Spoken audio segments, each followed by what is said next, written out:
Bismillahirrahmanirrahim. Dear students, Assalamu alaikum. I hope you all are fine. Today this video lecture is for 5th class, subject SST, chapter number 2, question answer.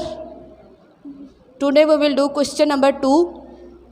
The surface of Pakistan can be divided into how many physical parts? Again listen. The surface of Pakistan can be divided into how many physical parts? The answer is Pakistan is divided into 5 parts in accordance with different surface features and climatic conditions.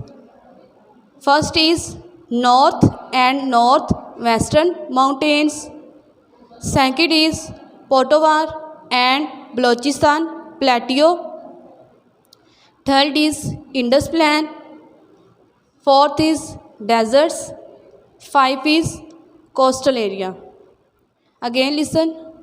Pakistan is divided into 5 parts in accordance with different surface features and climatic conditions.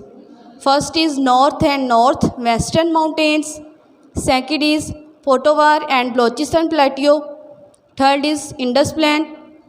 Fourth is deserts. Fifth is coastal areas. I hope you have understood. Thank you very much.